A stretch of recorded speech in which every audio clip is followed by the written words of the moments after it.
Bismillahirrahmanirrahim. Assalamualaikum warahmatullahi wabarakatuh. Alhamdulillah. Alhamdulillahilladzi anzala al-Qur'an. Alhamdulillahilladzi 'allama al-Qur'an. 'Allama al-insana ma lam ya'lam. Wassalatu wassalamu ala khairil bayan Muhammadin sallallahu alaihi wasallam wa ala alihi wa ashabihi wa man ihtada bi hadihi wa tamassaka bi sunnatihi ila yaumiddin. Allahumma barik lana fi Rajab wa Sya'ban wa barik lana fi Ramadan wa sallimna Ramadan wa la hawla wa la quwwata illa billahil aliyyil azim. Wa ba'du, para jemaah yang saya muliakan dan dirahmati Allah Subhanahu wa taala, kita lanjutkan dinasti Khilafah Bani Umayyah memasuki khalifah yang kelima, yaitu Abdul Malik bin Marwan, yang memerintah kurang lebih 21 tahun dari tahun 65 Hijriah sampai 86 Hijriah. Sehingga karena kepemimpinannya sekitar 21 tahun, tepatnya 20 tahun sekitar 7 bulan, sehingga bisa dikatakan dia sebagai Muawiyah II. Karena Muawiyah pendiri dinasti Umayyah juga memerintah kurang lebih 20 tahun. 20 tahun menjadi gubernur Syam, dan kemudian juga 20 tahun memimpin setelah menjadi khalifah. Abdul Malik bin Marwan adalah anak dari Marwan bin Hakam. Sebelumnya, ketika Muawiyah bin Abi Sufyan radhiyallahu anhu memaksakan diri untuk membentuk waliul ahdi, putra mahkota, mendapat penolakan dari seluruh sahabat karena kesepakatan antara Hasan dengan Muawiyah pada Amul Jamaah, tahun kesepakatan bersama. Setelah turunnya Muawiyah, diserahkan kepemimpinan kepada umat Islam, dipilih berdasarkan pemilihan Khulafaur Rasyidin atau ahli syura, mulai dari Abu Bakar, Umar, Utsman dan Ali bin Abi Thalib. Sehingga diskursus tentang khilafah dan politik Islam tidak sepakat. Ketika bicara tentang daulah Islamiyah atau khilafah Islamiyah, kita menggunakan ukuran apa? Seluruh ulama sepakat ukuran khilafah Islamiyah yang syura hanya sampai Khalifah Utsman, karena pengangkatan Ali bin Abi Thalib itu diangkat oleh sebagian ahli Irak, tidak diterima oleh ahli Syam. Tapi meskipun begitu, mayoritas sepakat 4 khulafah inilah yang berdasarkan garis ketentuan Islam. Saya pegang Khulafaur Rasyidin, diperkuat dengan hadis Rasul, alaikum bisunnati, kalian ikut sunnahku dan sunnah Khulafaur Rasyidin min ba'di salasina aman, 30 tahun. Dan itu dihitung dari wafatnya Rasul hingga kepemimpinan Ali bin Abi Thalib. Muawiyah bin Abi Sufyan saat itu berpandangan lain. Sudah puluhan tahun umat Islam terpecah, bertumpah darah. Kalau dikembalikan kepada umat Islam, siapa yang bisa dijadikan pegangan saat itu? Tentu semua akan mengatakan kami yang berhak. Bukankah ketika wafat Rasul, Muhajirin Ansor hampir berbunuh-bunuhan?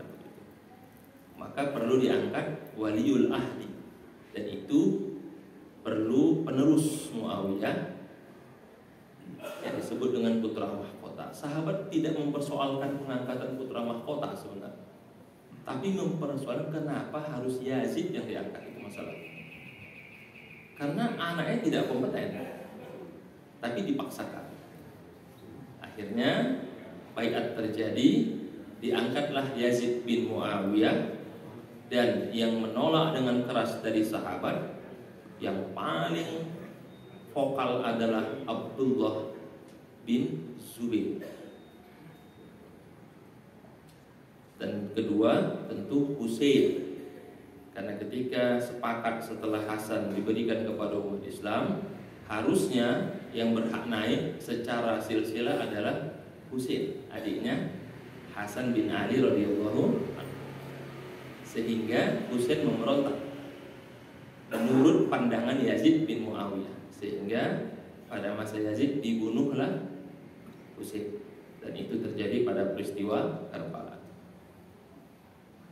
Kemudian Yazid berkuasa dengan ketidakkompetennya diteruskan oleh anaknya Muawiyah bin Yazid. Lebih tidak kompeten lagi karena penyakitan. 6 bulan berkuasa, setelah dibaiat masuk ke dalam istana, tidak pernah keluar dari kamarnya kecuali setelah itu informasi dia meninggal dunia. Sehingga nyaris yang melaksanakan pemerintahan adalah orang-orang di sekeliling atau orang-orang kepercayaan ayahnya dan kakeknya, Yazid bin Muawiyah dengan Muawiyah bin Abi Sufyan. Ketika Muawiyah bin Yazid wafat, atau sebelumnya ayahnya Yazid wafat, seorang sahabat langsung mengangkat dirinya berdasarkan permintaan Ahlu Makkah dan Ahlu Madinah untuk menjadi khalifah. Siapa itu? Abdullah bin Zubair. Sehingga ketika Yazid wafat digantikan anaknya Muawiyah bin Yazid yang hanya 6 bulan wafat juga, hampir seluruh sahabat saat itu sepakat untuk mendukung membaiat Abdullah bin Zubair. Karena Abdullah bin Zubair mendapat dukungan dari Ahlul Hijaz, Abdullah bin Zubair mengeluarkan keputusan ijla, mengusir seluruh Bani Umayyah yang ada di Mekah di Madinah untuk kembali ke Damaskus. Pengusiran itu membuat salah satunya Marwan bin Hakam dan khalifah yang akan kita bahas Abdul Malik bin Marwan kembali ke Damaskus. Dalam proses itulah orang-orang Damaskus berpendapat tidak mungkin kita memilih Abdullah bin Zubair, kita harus angkat pemimpin dari Bani Umayyah, karena secara hak Bani Umayyah lah yang berhak mendapatkan kekhalifahan. Tapi tidak ada penggantinya. Maka terpilihlah khalifah alternatif, itulah Marwan bin Hakam, yang hanya memerintah tidak lebih setahun, kurang lebih 11 bulan. Marwan bin Hakam diangkat sehingga bisa dikatakan pengangkatan Marwan tidak sah, karena sudah ada khalifah sebelumnya Abdullah bin Zubair. Tapi penduduk Damaskus tidak sepakat, sehingga terbagi dua kekuasaan. Damaskus dengan khalifah Marwan bin Hakam, dan Hijaz dengan khalifah Abdullah bin Zubair. Pada saat bersamaan ketika dua khilafah ini terpisah, maka muncul golongan ketiga yang keempat. Pertama, golongan Syiah yang merasa Husain lah yang berhak daripada Abdullah bin Zubair. Yang keempat, golongan Khawarij yang melihat tidak ada bagusnya tiga khalifah ini. Jadi kalau bernegara kita ikut yang mana ya? Ikut Abdullah bin Zubair, dia layak pemimpin Hijaz. Ikut Marwan bin Hakam layak juga, karena silsilah dari Muawiyah bin Abi Sufyan yang diangkat oleh kesepakatan umat Islam. Ikut Syiah terzolimi karena Husain dibunuh sebagai penerus kekhalifahan. Ikut Khawarij, tiga-tiga nggak ada yang benar. Yang benar adalah mereka sendiri. Nah, jadi ada 4 kekhalifahan saat itu. Marwan bin Hakam hanya memperkuat posisinya pada 2 wilayah, Damaskus dan Mesir. Damaskus itu ada 4 ya, Syam, Palestina, Jordan, Beirut dengan Lebanon, dengan Suriah ya, 4 negara sekarang. Hijaz memperkuat dengan Mekah, Madinah, dan Irak. Syiah di Irak terbagi 2 dengan wilayah Hijaz, Khawarij di Yaman. Sehingga nyaris 4 ini kuat sekali. Dan ketika Marwan bin Hakam akan meninggal, dia menyerahkan kepemimpinan kepada anaknya Abdul Malik bin Marwan, karena sebagai gubernur di Syam pada saat itu, dan nanti putra mahkota adiknya Abdul Aziz bin Marwan. Begitu kesepakatan. Jadi Marwan meninggal, nanti siapa yang naik? Abdul Malik bin Marwan. Tapi ingat, setelah Abdul Malik bin Marwan harus naik saudaranya Abdul Aziz bin Marwan yang memimpin wilayah Mesir. Disepakati itu. Sehingga naiklah Abdul Malik bin Marwan pada tahun 65 Hijriah. Dan saudaranya Abdul Aziz bin Marwan diberikan wilayah Mesir dengan ketentuan dia otonom, tidak terkait kewajiban kepada Damaskus, tidak harus menyetorkan pajak dan pendapatan ke Damaskus. Yang penting jangan saling mengganggu, kira begitu. Tapi dia mengakui kepemimpinan saudaranya Abdul Malik bin Marwan sebagai khalifah, tapi dia tidak boleh diganggu, tidak boleh diintervensi, terserah dia mau ngapain di Mesir. Kira begitu. Jadi bisa dibayangkan itu ya, kepemimpinan. Puncaknya ketika musim haji ada 4 bendera, meskipun kata pengarang ini itu bukan bagian dari khalifah, tapi 4 bendera. 1 bendera Syiah, kedua bendera Khawarij, yang ketiga bendera Abdullah bin Zubair, yang keempat bendera Abdul Malik bin Marwan. Jadi ketika haji itu ikut bagiannya masing-masing. Grup mana kan begitu. Kalau sekarang kan cuma 1 benderanya, Saudi Arabia. Kita ngikut aja kan. Meskipun sekarang lagi rame Saudi ikut Miss Universe kan. Banyak yang mempersoalkan penistaan agama, karena bendera la ilaha illallah dibalut oleh Miss Universe kan. Tapi mau bagaimana lagi? Orang itu negaranya kan. Yang paling jalan tengahnya ya ganti benderanya, jangan tulis la ilaha illallah, udah selesai kan. Jadi nggak perlu itu negaranya, haknya, nggak bisa kita mau marah-marah kan. Apalagi mengatakan penistaan agama dituntut, siapa yang nuntut? Orang negara sendiri kok, terserah dia kan. Paling aman itu benderanya kita ganti aja, kita usulkan supaya diganti tulisan la ilaha illallah. Meski gambarnya Riyadh selesai atau MBS kan selesai itu. Jadi nggak ada masalah saya itu kan. Kembali ke materi. Sehingga kata pengarang kitab ini ada 4 liwat benderanya. Dan itu 4 kepemimpinan, tapi umat Islam hanya mengakui 2. Dan kepemimpinan Abdul Malik bin Marwan belum diakui oleh umat Islam karena dia dianggap naik ketika sudah ada Khalifah Abdullah bin Zubair. Dan Abdullah bin Zubair pada saat naik juga dianggap tidak khalifah karena ada Khalifah Muawiyah bin Yazid.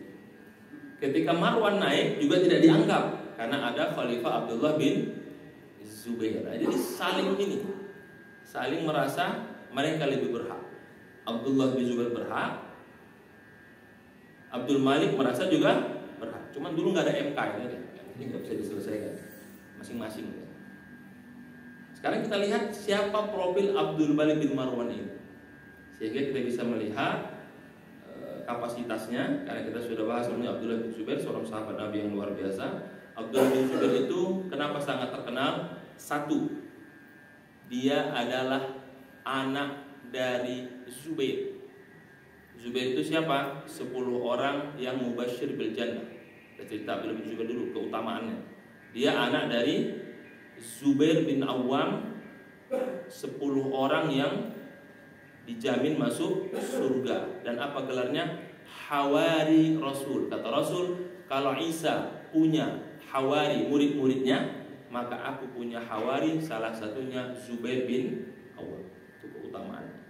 Yang kedua, ibunya Asma binti Abu Bakar, anak atau putri Abu Bakar yang bergelar Zatun Nitaqain, yang membantu hijrahnya Nabi dari Mekah ke Madinah. Tidak diragukan.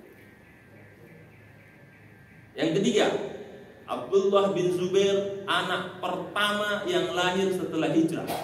Ketika kaum muslimin hijrah ke Madinah, ditebarkan isu oleh orang Yahudi bahwa mereka bawa penyakit dan tidak mungkin punya anak, akan bawa sial. Tapi ternyata ketika sampai, lahirlah Abdullah bin Zubair, sehingga anak pertama yang lahir dalam hijrah. Dan yang keempat, Abdullah bin Zubair adalah anak yang pertama ditahnik oleh Rasul. Langsung mulut Rasul yang mulia mengunyah kurma dan diberikan dijojolkan ke mulut. Dan Abdullah bin Zubair adalah satu-satunya sahabat Nabi atau anak-anak kecil yang tidak takut dengan Umar bin Khattab. Semua anak takut sama Umar bin Khattab kecuali Abdullah bin Zubair. Maka bagaimana mungkin kita tidak mengakui keutamaan Abdullah bin Zubair? Kalau engkau mencarinya di malam hari, engkau tidak menemukannya kecuali dia sedang sholat malam. Kalau engkau mencari siang hari, engkau tidak menemukannya kecuali sedang berpuasa dan beriktikaf di masjid. Biasa. Abdullah bin Zubair itu khalifah yang diangkat oleh umat Hijaz setelah wafatnya Muawiyah bin Yazid dan naiknya Marwan bin Hakam. Sekarang kita masuk Khalifah Abdul Malik bin Marwan. Siapa dia? Abdul Malik bin Marwan bin Hakam ibnu Abil As ibnu Umayyah adalah anak dari sahabat Nabi bernama Marwan bin Hakam,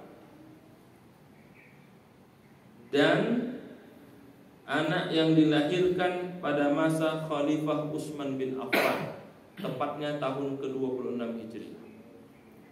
Jadi beliau lahir pada masa Khalifah Utsman bin Affan, dan fuqaha, alim, zahid, ahlul masjid sebelum jadi khalifah. Jadi dia terkenal sebagai orang yang sangat luar biasa kesalehannya, kecerdasannya, karena dia belajar dengan para sahabat, salah satunya Utsman bin Affan, dengan Ummul Mukminin Ummu Salamah, Abdullah bin Umar, Abu Sa'id Al-Khudri, dan tentu belajar dari pamannya Muawiyah bin Abi Sufyan atau kakeknya.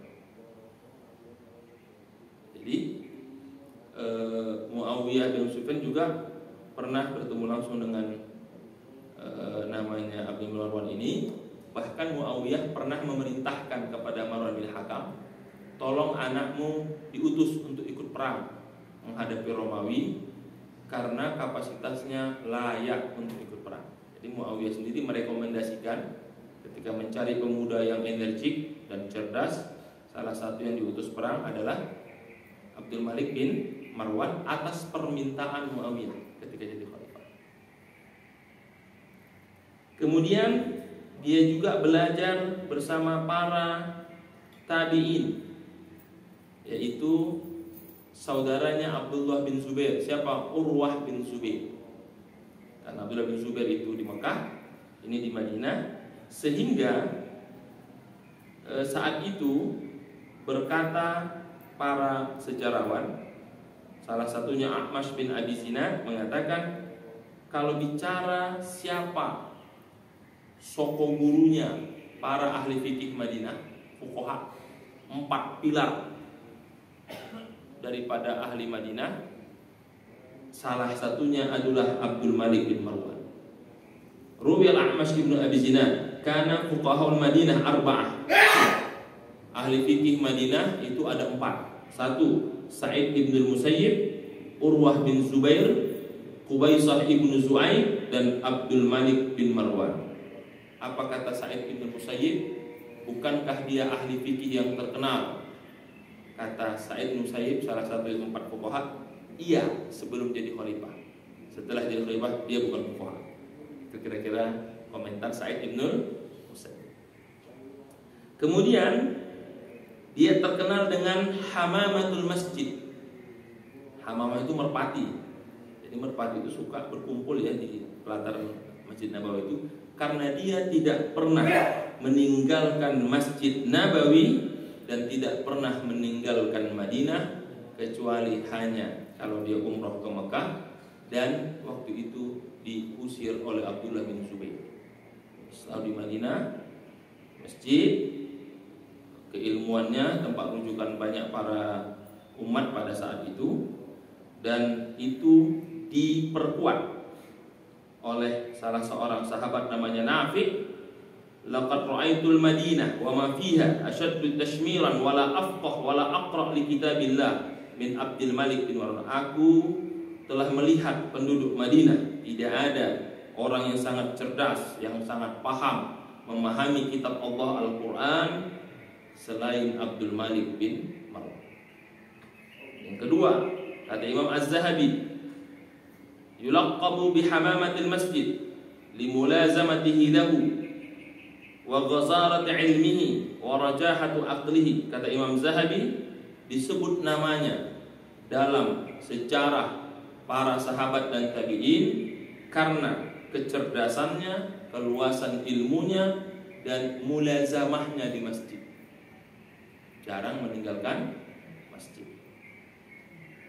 Kemudian qala Imam Asy-Sya'bi, ma jalastu ahadan illa ra'aitu liyal fadla alaihi illa Abdul Malik bin Marwan. Aku tidak pernah berdiskusi dengan seseorang kecuali aku melihat kelebihan seorang anak yang luar biasa, namanya Abdul Malik bin Marwan. Lalu Abu Hurairah mengatakan, anak ini akan jadi pemimpin Arab. Itu kata Abu Hurairah radhiyallahu anhu. Abdullah bin Umar yang merupakan guru daripada Abdul Nur mengatakan, kalau setiap manusia melahirkan anak kecuali Marwan, dia tidak melahirkan anak tapi melahirkan ayah. Itu saking pujian luar biasa. Jadi kata Abdullah bin Umar, kalau setiap orang itu melahirkan anak akan menjadi penerusnya, sementara Marwan tidak melahirkan ayah. Artinya anaknya lebih hebat dari ayahnya. Waladun nasu ibnan wa walada Marwan abad. Kalimatnya begitu. Rata-rata orang kalau punya anak, yaitu anaknya, penerusnya. Kecuali Marwan, dia melahirkan anak yang lebih baik dari ayahnya. Berarti kan luar biasa berarti Abdul Malik bin Marwan. Kemudian Ibnu Khaldun mengatakan, Ibnu Khaldun, pengarang kitab Al-Muqaddimah, bapak sosiologi Islam, mengatakan Abdul Malik adalah orang yang selevel dengan Ibnu Zubair. Kenapa? A'zamun nasi adalah, orang yang paling adil. Apa yang menjadi dasar keadilannya dan kecerdasannya? Imam Malik, pendiri mazhab Maliki, itu menggunakan pendapat daripada Abdul Malik bin Marwan ketika mengambil kesimpulan hukum tentang masalah fikih, dan dia digunakan ketika bagaimana mengutus budak dan membebaskan perbudakan. Imam Malik lebih memilih pendapat Abdul Malik bin Marwan daripada para ulama. Kemudian kata Ibnu Khaldun, Ibnu Abbas, Ibnu Umar yang sebelumnya membaiat Abdullah bin Zubair, ketika mendengar Abdul Malik bin Marwan jadi khalifah, dia membatalkan baiatnya ke Abdullah bin Zubair, tapi membaiat Abdul Malik bin Marwan. Ini menunjukkan, kata Ibnu Khaldun, kalau bukan dia orang hebat, tentu tidak mungkin selevel Abdullah bin Abbas dengan Abdullah bin Umar membatalkan baiatnya kepada Abdullah bin Zubair, berpaling membaiat Abdul Malik bin Marwan. Ini salah satu kemuliaan dan kehebatan Abdul Malik bin Marwan. Qadha Abdul Malik, Abdul Marwan menghabiskan hidupnya sebelum jadi khalifah di Madinah itu dengan belajar, menghafal Al-Quran, dan tidak pernah meninggalkan kota Madinah kecuali untuk perang dan berangkat haji atau umroh. Dan dia ikut perang pada masa sebelum jadi khalifah. Satu, perang di Afrika pada masa Khalifah Muawiyah. Bahkan diriwayatkan Muawiyah menulis surat kepada Marwan yang saat itu menjadi pemimpin di Madinah untuk mengutus anaknya ikut perang bersama Muawiyah. Kata Muawiyah, kalau engkau Marwan tidak bisa berangkat karena menjaga Madinah, utus anakmu, karena anakmu punya kemampuan yang luar biasa dan dia nanti akan berangkat bersama sahabat lain, yaitu Muawiyah bin Khadij. Dan diceritakan bagaimana dia mampu memberikan kontribusi yang besar ketika perang Afrika, dan yang kedua ketika perang kepada Romawi. Ketika Ahlul Madinah memberikan baiat kepada Abdullah bin Zubair dengan wafatnya Muawiyah bin Yazid dan Muawiyah, keluarga Marwan diminta untuk kembali ke Damaskus. Disitulah dia akhirnya meninggalkan kota Madinah bersama ayahnya, kembali ke Damaskus. Marwan kembali ke Damaskus, tapi ketika kembali di sana, di pertemuan Hajibiyah, sepakat semuanya mengangkat Marwan bin Hakam menjadi khalifah. Jadi itu kira-kira kisah-kisah bagaimana Abdul Malik bin Marwan, orang yang sangat luar biasa sebelum menjadi khalifah. Kalimatnya pas sebelum menjadi khalifah. Tapi setelah menjadi khalifah, itu yang akan kita bahas, bagaimana sikapnya, bagaimana kebijakannya, sehingga hampir mayoritas ulama mengatakan dia adalah pemimpin yang sangat kejam, yang sangat bengis, dan pemimpin yang merusak umat Islam itu sendiri. Itu setelah menjadi khalifah. Kepemimpinannya kurang lebih 7 tahun, itu penuh dengan intrik. Setelah wafatnya Abdullah bin Zubair, barulah dia dianggap pemimpin yang sah. Jadi ketika diangkat tahun 65 Hijriah menggantikan ayahnya Marwan bin Hakam, dia belum dianggap pemimpin yang sah. Dia hanya pemimpin lokal yang diakui oleh masyarakat Damaskus, tapi tidak ahli Hijaz, Mekah dan Madinah. Sehingga Abdul Malik bin Marwan itu mencoba memperbaiki kekuatannya dengan memperkuat wilayah yang menjadi kekuasaan, yaitu yang pertama Damaskus, semuanya sepakat mengangkat sebagai khalifah. Yang kedua Mesir, dengan mengirimkan adiknya Abdul Aziz bin Marwan, yang nanti anaknya jadi khalifah, Umar bin Abdul Aziz, untuk menjadi pemimpin di Mesir. Sehingga pada saat itu terjadi 4 kekuatan besar yang saya katakan di awal tadi. Pertama, Abdul Malik bin Marwan, daulatuhu, kepemimpinannya hanya pada 2 wilayah, Syam, Damaskus dengan Mesir.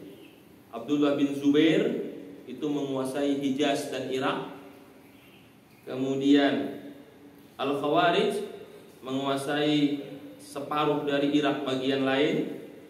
Kemudian Khawarij itu ada di Yaman, dan kemudian grup Syiah yang juga ada di Yaman.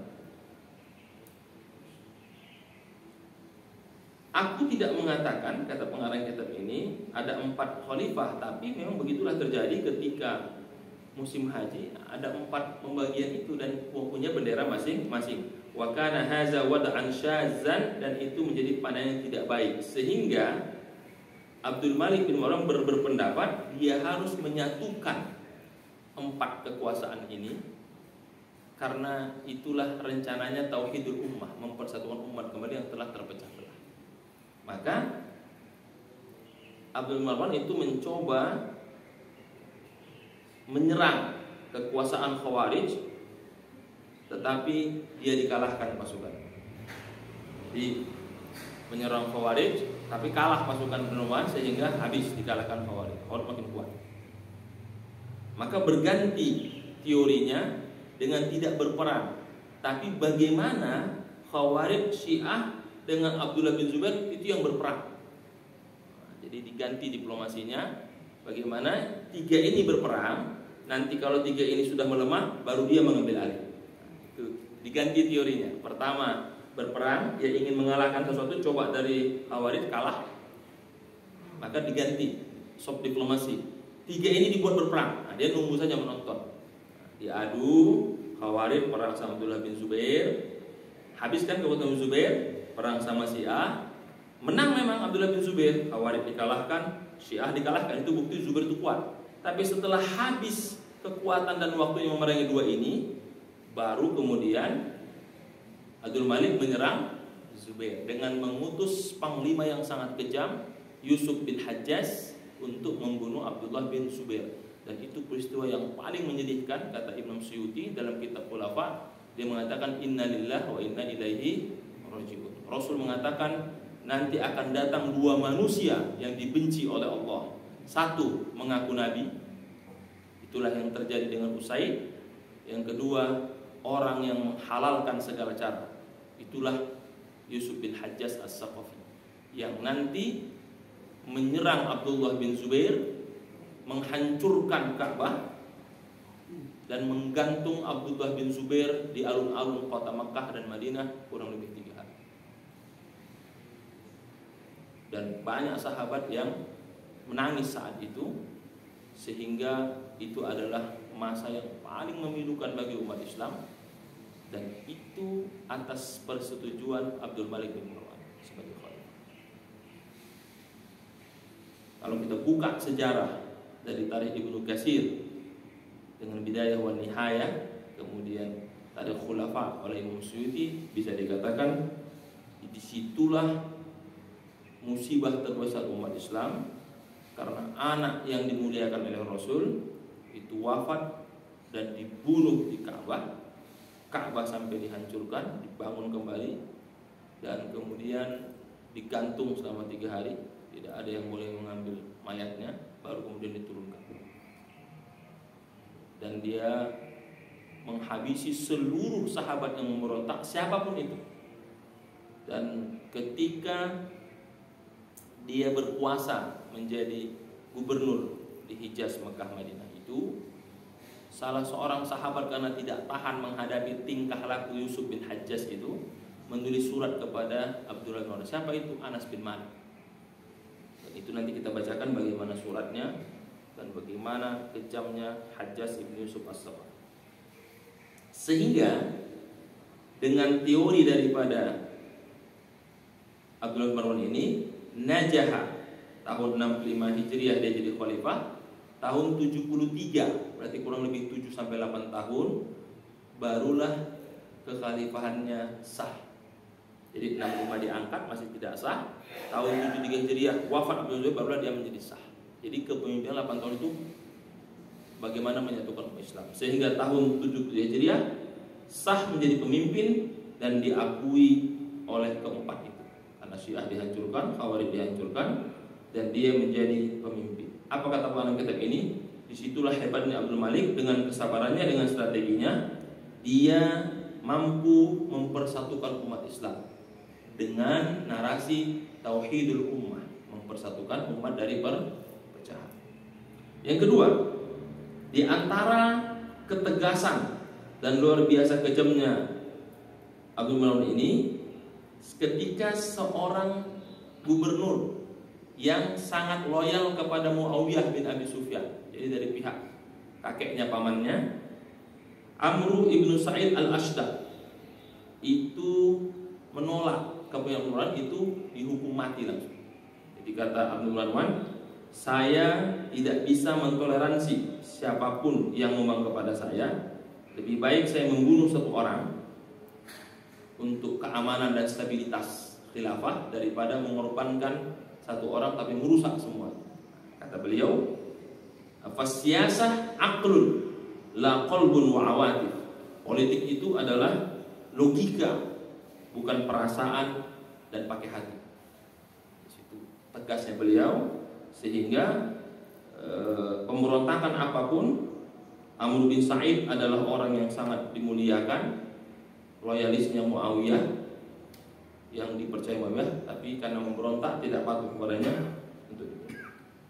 Yang kedua, Dia juga memberantas pemberontakan Abdurrahman bin An-As, pemberontakan yang luar biasa, dengan memerintahkan Hajjaj ibn Yusuf As-Saqafi untuk menghancurkannya.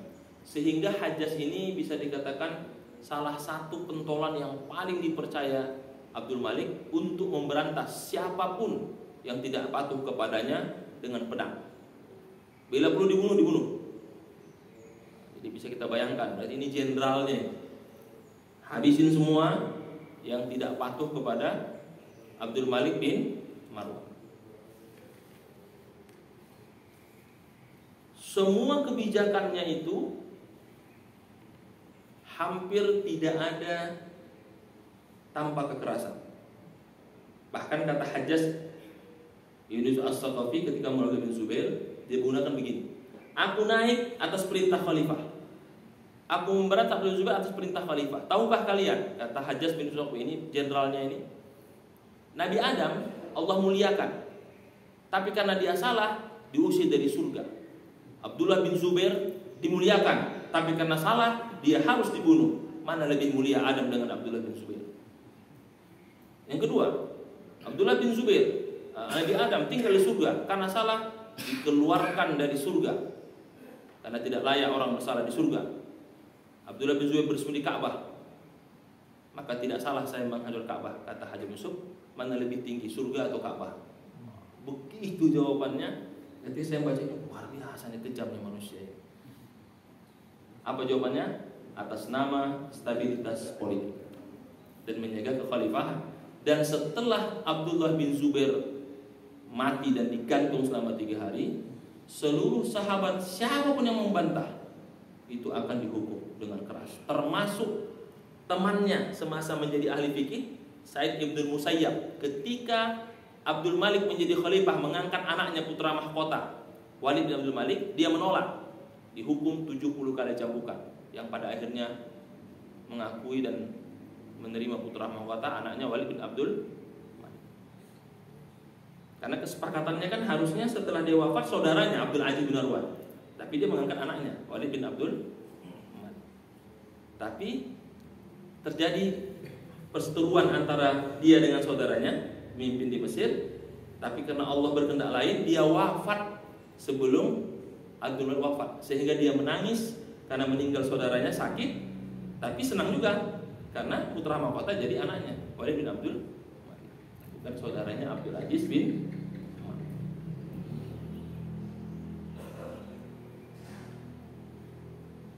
Dan di antara siasat strategi politik dalam negerinya, dia mempercayakan orang-orang kepercayaannya kepada satu, Hajjaj ibn Yusuf As-Saqafi.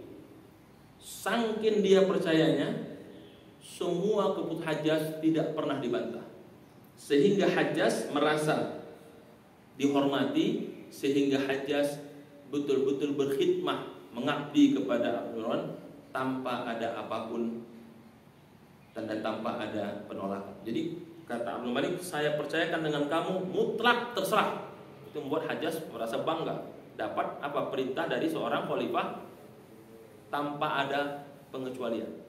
Bagaimana kalau bapak dipercaya seorang presiden gubernur, pokoknya bapak semua terserah? Gimana itu? Kan bangga sekali. Sehingga dia mati-matian, semua kebijakannya tidak ada salah. Kemudian dia mengangkat juga saudaranya Abdul Aziz Muhammad Bashar untuk memimpin wilayah-wilayah, sehingga dengan kemampuannya dia bisa menguasai seluruh wilayah umat Islam. Tapi begitu pun dia mempercayakan kepada Hajjaj, kepada Malik, tapi tetap dia mengawasi. Buktinya ketika Anas bin Malik dihina oleh Hajjaj As-Saqafi, dia mengadu kepada Abdul Malik, menulis, wahai Abdul Malik, aku adalah pelayan Rasul, aku hidup bersama Rasul. Ketika ada pelayan Nabi Isa dimuliakan, pelayan Nabi Musa dimuliakan. Ketika aku bersama Rasul, aku hidup bersama Rasul kurang lebih 10 tahun, aku dihinakan, aku tidak terima, kata Anas bin Malik. Disitulah Abdul Malik marah dan bahkan memindahkan Hajjaj ke Irak. Itu bukti bahwa dia meskipun memberikan, tapi marah ketika sahabat Nabi Anas sampai menulis surat kepada Malik, dan dia menangis, dan saking marahnya diancamlah Hajjaj, kamu jangan pernah ganggu sahabat Rasul Dan saking marahnya ditegur dan langsung dia dicopot dari Hijaz dipindah ke Irak. Itu salah satu ketegasan beliau, meskipun dia mempercayakan bunuh, tapi ketika mengganggu seorang sahabat Nabi selevel Anas bin Malik sampai dia menulis surat dan mengadukan ke khalifah, berarti itu luar biasa itu, sehingga dia marah betul kepada Hajjaj bin Yusuf As-Saqafi. Kemudian Abdul Malik orang yang tidak pernah mau mendengar percaya dengan bawahannya, dia akan cek langsung. Bahkan kata Abdul Malik, kalau engkau datang hanya untuk memujiku, aku paham betul bagaimana trik orang yang munafik. Kalau engkau datang untuk menceritakan kisah rakyat di bawah, aku paham betul bagaimana, dan gak usah engkau karang-karang. Kalau engkau datang hanya untuk mengatasnamakan umat, aku tahu umatku mana yang aku bela. Maka kalau engkau bicara ketiga itu, aku akan pukul dirimu. Apa kata yang datang? Saya nggak jadi melapor. Artinya dia lebih tahu. Artinya jangan melawan buaya, itu buaya tinggi kan begitu sebenarnya kan. Kemudian dia tidak suka dengan orang yang membuang waktu. Kalau ada masalah sampai to the point, jangan banyak mutar-mutar. Saya tidak suka itu. Dan kalau dia datang kepada hakim, dia datang bersama pengawal menggunakan pedang. Kalau salah langsung dihukum dan tidak. Tapi di antara kehebatannya, dialah yang mengusulkan pembuatan mata uang Islam, dinar, yang dituliskan La ilaha illallah Muhammad Rasul, dan itu menjadi koin pemersatu dari seluruh umat Islam. Kemudian dia mendirikan kantor pajak, dan saat itu sebelum dia yang berkuasa adalah orang-orang non-Arab, tapi ketika jadi khalifah diganti semua harus orang Arab, orang Islam yang menjadi para penulis kantor pajak. Dan dia menetapkan semua sesuai dengan kapasitasnya, dan dia tidak pernah meninggalkan waktunya kecuali bersama para rakyat. Jadi dikatakan di sini Abdul Malik itu orangnya menghabiskan waktunya hanya untuk memeriksa, dan dia langsung cek ke bawah, semua yang bersalah langsung diganti. Dan kalau ada yang datang melaporkan, dia katakan kalau untuk muji, untuk mengarangi kita nggak usah ngomong, karena kalau engkau salah engkau akan dihukum. Dan betul ada yang ngomong, cambuk dia karena dia bohong yang dia sampaikan. Aku sudah cek ke lapangan, bukan seperti itu masalah. Yang kedua, siasat luar negerinya. Dia menjalin sekutu dengan kegiatan Bizantium Romawi dengan membayar upeti.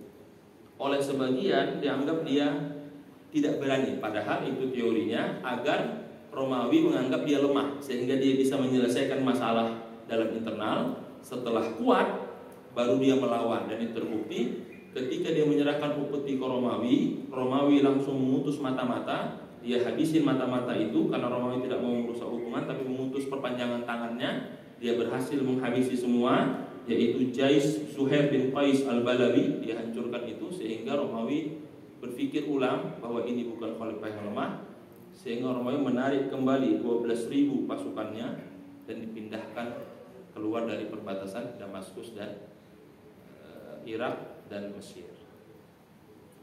Dan kesimpulannya, kata pengarang ini, orang yang sangat cerdas, mampu mengatur strategi dan menyelesaikan masalah perpecahan umat Islam menjadi satu di bawah kepemimpinan Abdullah bin Marwan.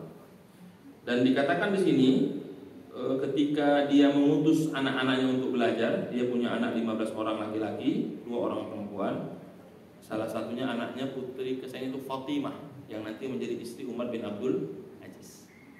Dia katakan, wahai para tuan guru, tolong ajarkan anakku apa itu kejujuran. Ajarkan mereka Al-Quran. Jangan buat mereka jadi orang yang bodoh. Jadikan mereka suka kepada ilmu dan agama. Jauhkan mereka dari rasa sombong. Kalaupun mereka bersalah, jangan permalukan di depan umum, nasihatilah di belakang layar. Dan kalau mereka berdiskusi, konsultasi, jangan terima kalau mereka tidak berakhlak dan tidak beretika. Jadi memang beliau sangat luar biasa. Dan ketika wafat, dia memberikan perintah kepada saudaranya. Dia ingin agar anaknya menjadi putra mahkota.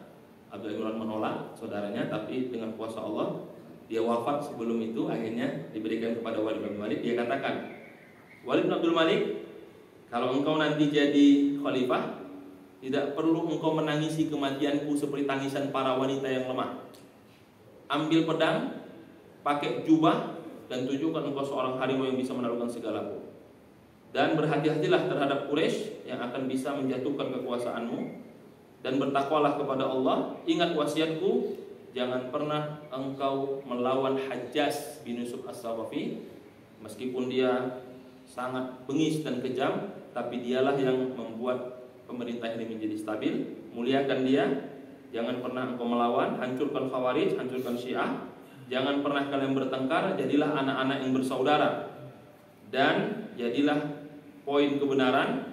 Dan jangan takut dengan kematian, karena kematian itu tergantung kepada Allah. Apapun yang dilakukan manusia, kalau belum ajalnya maka tidak akan mati.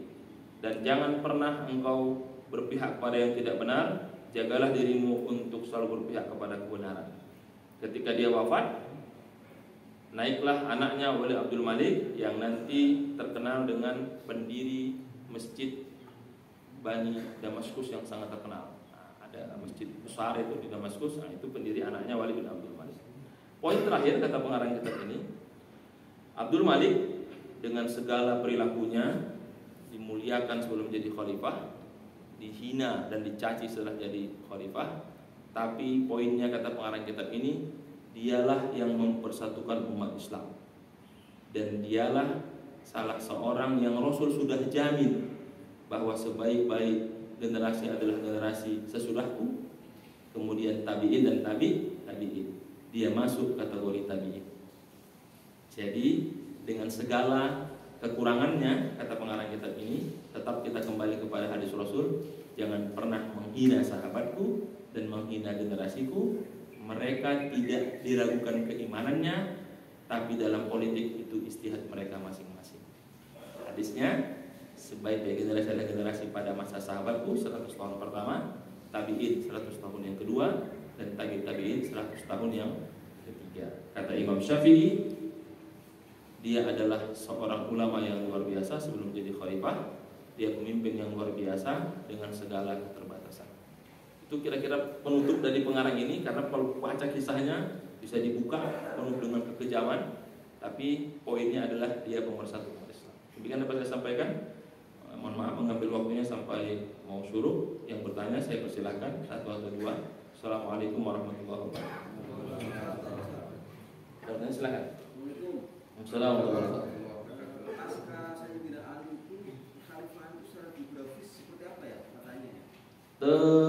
Ketika Ali bin Abi Thalib itu diangkat jadi khalifah, itu hanya Ahlul Madinah yang mengangkat. Jadi saat itu kan wafat Utsman bin Affan. Wafatnya Utsman itu menjadi tragedi yang luar biasa. Kata sahabat termasuk Aisyah, Zubair dan Tolha, coba selidiki dulu masalah ini. Tapi kata sahabat yang lain, ini kayak kasus Rasul wafat dulu, kalau nggak diangkat khalifah secepatnya, nanti bahaya ini. Maka diangkatlah Ali bin Abi Thalib. Kata para sejarawan, dengan mengucapkan istighfar, astagfirullahalazim, kata sejarawan, dengan tidak mengurangi kemuliaan Ali bin Abi Thalib, kalau bukan dikatakan sebagai kesalahan, tapi semoga Allah mengampuni kami, kata para sejarawan. Salah satu kesalahan Ali bin Abi Thalib, kalau itu dengan kesalahan karena dia sahabat yang mulia, adalah memindahkan ibu kota Madinah ke Kufah, sehingga wibawanya jatuh. Karena kan Madinah itu tempat para sahabat. Sahabat maunya selesaikan dulu masalah Utsman ini, khalifah nanti. Tapi Ali berpendapat dengan sahabat lain, khalifah dulu, karena harusnya dulu Rasul kan wafat, khalifah dulu yang diangkat. Tapi kan masalahnya berbeda. Apalagi Muawiyah yang di Damaskus mengatakan, saya orang yang berhak menuntut balas, karena Utsman itu termasuk terahnya Muawiyah, kan begitu kan. Diperburuk dengan menurut Khalifah Ali, seluruh orang yang di bawah Muawiyah, Utsman diganti. Nah, penggantinya ini orang-orang yang demo ke Utsman bin Affan. Jadi, tidak terima perdebatannya antara Muawiyah bukan menolak Ali, tapi nanti bayatnya. Ali ingin segera dipatuhi karena saat itu telah muncul Khawarij kan. Kemudian Ali memindahkan ke Kufah sehingga wibawanya kemudian melemah, dan itu diperkuat dengan gerakan sahabat Tolhah, Zubair dan Aisyah perang onta. Waktu zaman itu di mana Aisyah sebagai pemimpinnya kan, itu membuat akhirnya kacau semua. Jadi peta kepemimpinan saat itu berpindah dari Madinah ke Kufah. Damaskus tidak membayar Ali. Perang berkepanjangan, perang onta dari Madinah, Zubair, Tolhah dengan Aisyah, meskipun Ali menang. Kemudian dimaafkan Tolhah, Zubair, tapi ketika mereka pulang diserang oleh pasukan nggak dikenal. Zubair diracun, akhirnya wafat. Aisyah diselamatkan. Perang Siffin berhari-hari sudah mau menang tapi minta damai. Amr bin As. Sudah dari situ puncaknya Ali dibunuh. Ya terjadilah kegoncangan kan. Hasan diangkat oleh Kufah untuk menjadi khalifah karena anak Ali kan. Tapi Ali tanya, wahai Khalifah Ali, bolehkah kami mengangkat Hasan? Nah, di sini jawaban Ali luar biasa. Itu hebatnya dia daripada Muawiyah tadi. Kata Ali, aku tidak menyarankan kalian mengangkat Hasan, tapi aku juga tidak melarang kalian mengangkat Hasan. Kalau menurut baik angkat, tapi kalau jangan angkat. Jadi kalimat Ali, aku tidak melarang kalian, tapi juga aku tidak memerintahkan. Terserah kalian saja. Hasan mau, naiklah Hasan. Nah, dalam perjalanan pendukung Hasan ini didatangi Muawiyah dalam versinya ya, ditawarin, udah kita gabung aja koalisi, nanti dikasih posisi ini. Membelot ini pengikutnya Hasan ini. Dan Hasan merasakan itu ketika perang, nggak ada yang bersama dia. Ya sudahlah, daripada umat hancur ya sudah, kita damai aja. Karena melemah pasukan Hasan ini. Tapi sepakat, kalau nanti kita damai, setelah engkau turun berikan kepada umat Islam. Artinya secara tak langsung nanti siapa yang akan jadi khalifah? Husain kan gitu. Muawiyah menurunkan kepada anaknya Yazid. Pertimbangannya juga nggak salah, untuk menjaga stabilitas. Siapa yang akan meneruskan kehebatan Muawiyah nanti kalau bukan anaknya? Kan mirip-mirip juga ya.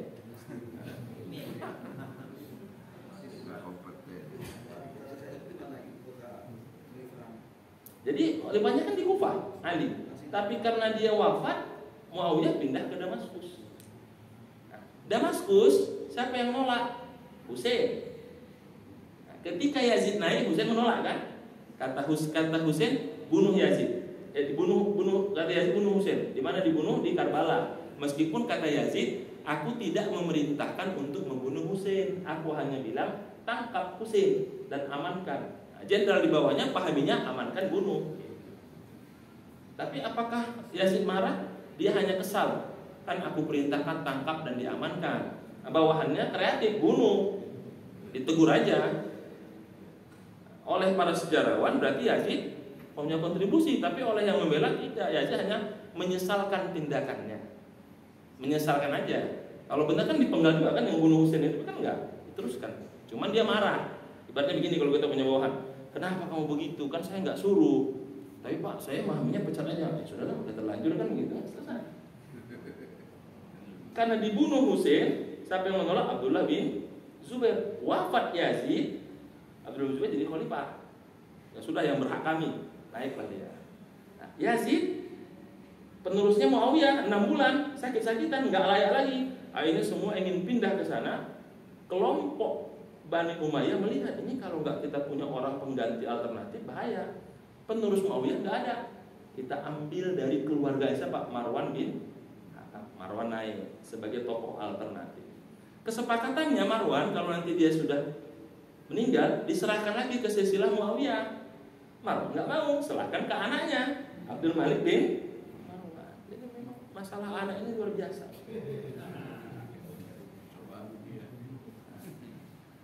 Abdul Malik bin Marwan sepakat sama ayahnya nanti kasih sama saudara Abdul Aziz. Abdul Malik nggak mau, harus ke anaknya Walid bin Abdul Malik, maka naiknya anaknya.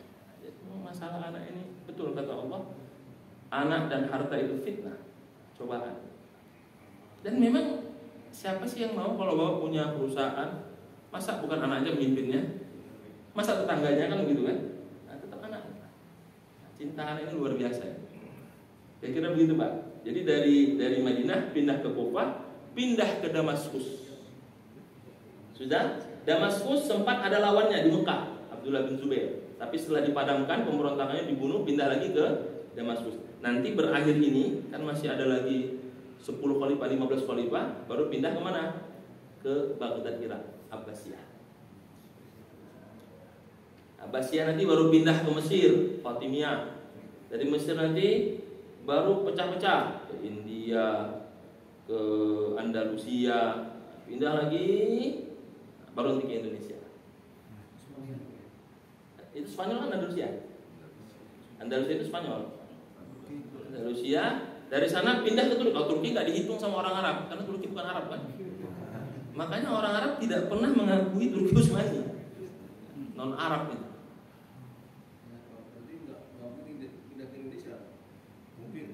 Mungkin saja Pak. Turki Utsmani itu kan dulu diangkat pada masa sebelumnya, kan dia sebenarnya tentara bayaran kan, namanya Daulatul Mamalik.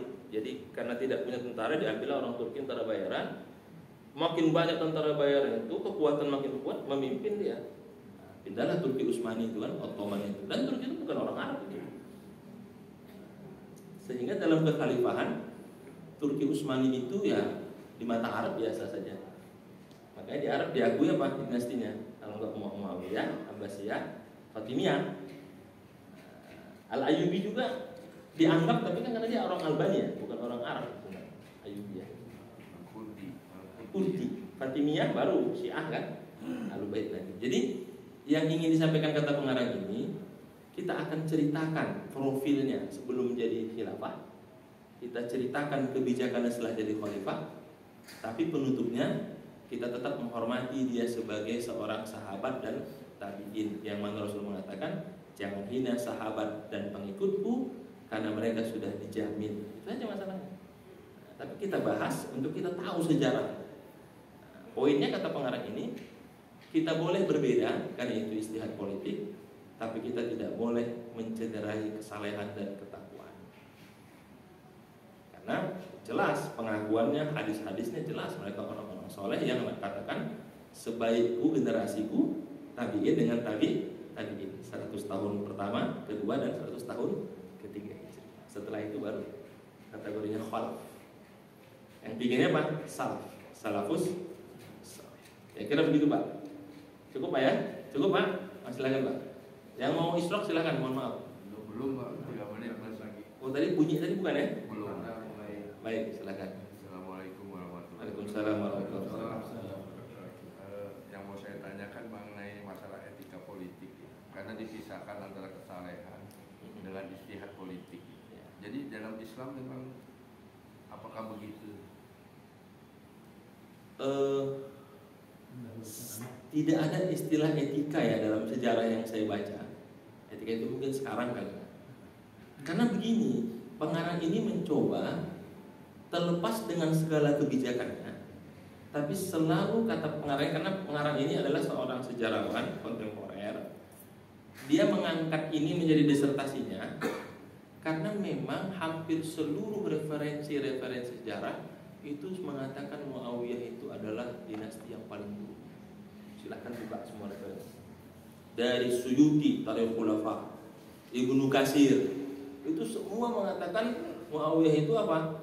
Khilafah yang tidak sah. Kenapa? Mengkooptasi dari khilafah Ahlul Bait kan. Nah, kata pengarang kitab ini terlepas dari itu, dia ingin menunjukkan dengan segala problem yang sangat besar itu, tapi kan umat Islam merasakan sekarang perkembangan itu gitu. Itu sebenarnya poinnya. Jadi dia mengatakan etika itu ada. Buktinya apa? Ketika Abdul Malik sebelum wafat, dia membacakan syair, yang syair itu juga dibacakan oleh Muawiyah. Ya Allah, bertahun-tahun aku menjadi khalifah untuk mencari kebesaran dan kenyamanan. Toh pada akhirnya aku harus mati dengan keadaan seperti ini. Andai aku diberikan umur lagi untuk memulai hidup baru, aku tidak mau jadi khalifah. Itu kata Muawiyah dan kata ulama. Hampir seluruh khalifah diceritakan di sini, ketika dia sudah sakit wafat, andai dia diberikan hak hidup lagi, dia tidak akan mau jadi khalifah, dia mau jadi orang biasa. Nah, masalahnya politisi itu nyesalnya udah tua, itu aja. Waktu muda dia nggak nyesal, orang enak kan. Sama masalahnya. Setelah dia masuk masa wisdomnya tinggi, sudah berumur banyak, berpikir kan, andai itu katanya sebelum meninggal ini, ya Allah, apa yang aku kejar ketika aku mati pada akhirnya hanya amal soleh yang aku bawa. Makanya kajian-kajian tasawuf itu kan cocoknya sama yang sudah pensiun, sudah lanjut usia. Anak muda nggak masuk dia, karena belum merasakan nikmatnya dunia. Yang dunia kan sudah merasakan nikmatnya dunia kan begitu ya. Jadi kalau tanya etikanya di mana? Pada saat mimpin etika itu nggak dihitung, tapi setelah dia mau wafat, nah baru etika itu dibayangkan.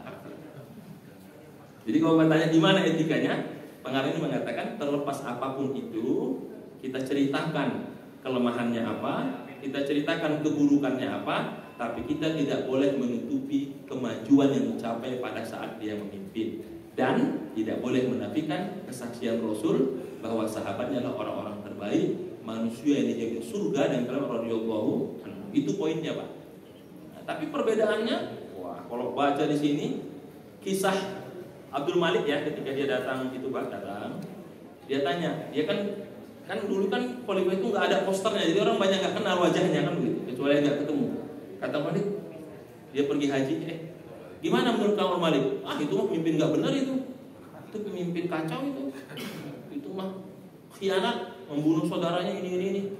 Kamu tahu nggak? Aku nggak tahu. Kalau tahu kok yang pemimpin yang baik. Kok hebat? Aku jangan dihukum ya. Gitu. Jadi dulu itu orang nggak tahu pemimpinnya, karena kalau sekarang kan masuk TV tiap hari, selamat berbuka puasa, jadi orang kenal kan. Kalau sekarang dulu nggak tahu. Jadi kalau dikatakan aku khalifah, baru minta maaf, takut itu, jangan aku dihukum gitu. Tapi pas nggak ada dia, pemimpin nggak bagus, membunuh ahlul bait gitu lah. Jadi kalau tanya etikanya di mana? Etikanya tadi kita menghargai beliau, kita menghargai istihadnya, tapi kita tidak boleh mencelanya. Nah, bagaimana dengan sekarang, politisi sekarang? Nah, kalau sekarang kan dia bukan sahabat, itu banyak kekurangannya kan? Kekurangannya, tapi tetap kita menggunakan hadis Rasul, sibabul muslimi fusukun wa qitaluhu kufrun, muttafaq alaih. Menghina sesama muslim tanpa bukti fasik hukumnya, membunuhnya kafir. Jadi kalau cuma asumsi saja ya kita harus tahan lidah kita, karena menghina sesama muslim fasik. Rasul saja kalau bukan karena wahyu dari Jibril, dia nggak berani menghakimi Abdullah bin Ubay itu munafik. Karena memang harus hati. Hadisnya sahih, menghina sesama muslim tanpa ada bukti fasik, membunuhnya kafir. Dan Hajjaj bin As-Saqafi dikatakan apa? Itulah pemimpin yang paling buruk dalam sejarah Islam. Dikatakan begitu, tapi apakah dia berubah? Enggak, dia katakan aku menegakkan perintah khalifah. Adapun nanti bagaimana, biar Allah nanti memberikan aku hisabnya. Itu jawabannya begitu. Saya waktu baca ini kok mirip-mirip Ali Sadikin ini omongannya kan begitu kan. Urusan sama Allah nanti itu kan begitu ya. Tapi ya begitulah Pak, kita membaca ini dengan menceritakan semua, tapi tetap poinnya Pak, sahabat Nabi mereka lah yang terbaik. Kita tidak ada apa-apanya dibanding mereka.